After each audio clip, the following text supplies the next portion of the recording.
Good morning, it's Harvey Jackson. Just going to get through some of the news items over the last few days. There's a fair bit of friction on the new proposed pipeline and memorandum of understanding between Ottawa and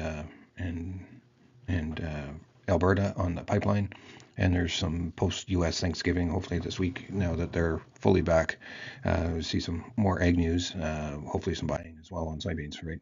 But there's an article Epic Times put out, 8 takeaways, and a lot of it is just talking about reducing some of the previous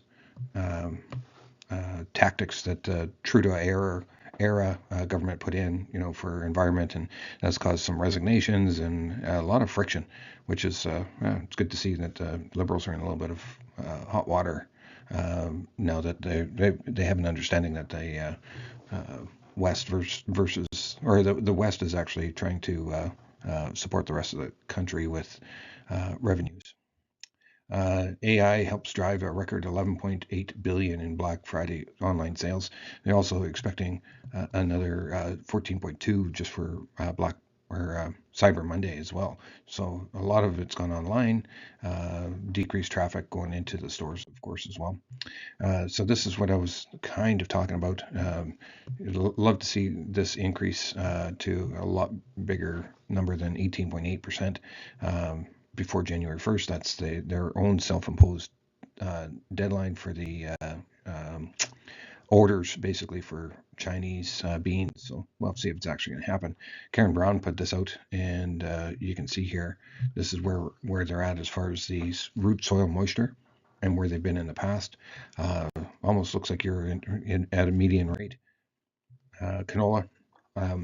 Crush numbers, and these are your export numbers. So your crush numbers were better last week, at 6.5% above the previous year. So you got 252,789 metric tons actually getting crushed. Crush capacity utilization moved up to 93.4%. But you're still behind on your exports to the tune of 47.8%. Here's your wheat. You're at 13% ahead of pace. Australia expands grain-fed beef exports to the U.S. Australia is undergoing a structural shift in the cattle industry. Feedlots are expanding rapidly, allowing it to capture market share from the U.S. in Asia. By 2027, the country is expected to reach a 50-50 split. You can see here, they're just about getting there already. And the cattle on feed, you can see that it's just going up. This is cute. To all the CBC staff who are gathered here today, don't believe what you hear. And by the way, when I speak of CBC staff, I'm not just talking about the PMO comm shop. I'm talking about all of you. I never said I was going to shut down the CBC. I said I was going to defund it, which means that we can find some creative funding methods to keep it going. Like maybe they could move their head office to a Caribbean tax haven so that Brookfield could pay for it. The company might have some spare office space above that bicycle shop in Bermuda. Or another revenue source would be for David Cochrane to start charging for the water he carries for the Liberal Party. The third way is for me to donate royalties, and I'm announcing that I will do that today. Royalties for all those who copy me, imitate me, or steal my ideas. I think Mark Carney is here today. He wanted to have an impersonator of his own.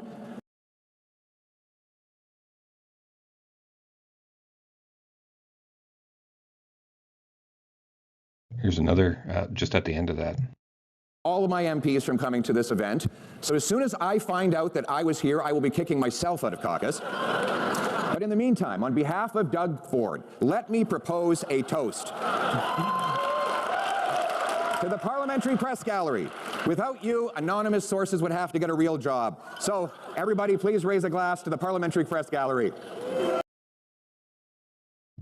Let's just get into the weather. You can see it looks like we're going to get into some pretty cold temperatures. You can see that this is in Fahrenheit, so whatever that is in Celsius, it actually gets pretty cold in some of the U.S.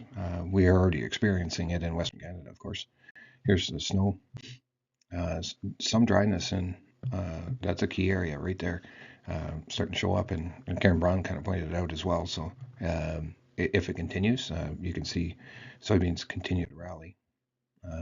Really nothing to see as far as dry anomalies or anything in the European or even in the Asian that I can see.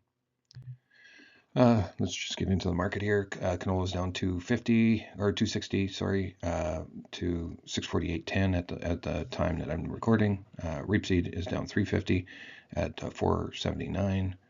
Soybean oil is down point 0.2 of a penny to 51.86. Palm oil is just trading above 4,091 ringgit. Crude oil is up a little wee bit at 59.25. And soybeans are down 2.5, and your wheats are down basically 3 cents on Chicago, and the Canadian dollar is just trading up as we speak. So here you can see that the market is actually still getting limited by the 200-day moving average, and it seems to be putting a lid on it. But if we can get back to that 650 area, you should be looking at shorting that for sure. And the opposite is true when you look at the November contract. Here's your 200-day moving average, and it's supporting it, but you can basically say you've been going sideways since almost August. Here's your rapeseed. It did move up here and then start trading sideways back to the August kind of lows. Soybean oil looks like it's trying to get back up to this previous high that we had a week ago. And your crude palm oil has actually moved up off of some of its lows. And when you look at soybeans, it's doing exactly the same thing. And your November contract is still stuck in this channel at the top end of this channel low. Crude oil futures is still in the channel going down.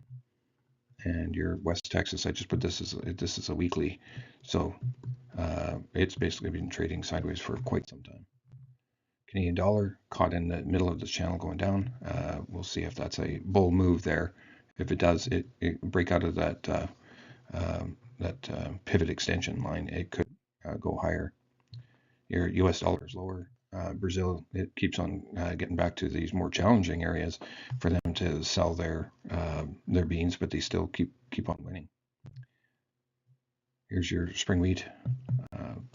Really nothing to talk about there. Kansas, same thing. Chicago. Your French milling wheat basically going sideways here. Wheat or the corn is the only one that's challenging the 200-day moving average. If it breaks up, maybe expect another little leg going higher. Your meats have recovered, but we'll see how that news of the Australian beef coming in, if that's going to create a support here somewhere, or is it going to have another down day? It's hard to say. And look forward to that report on Thursday.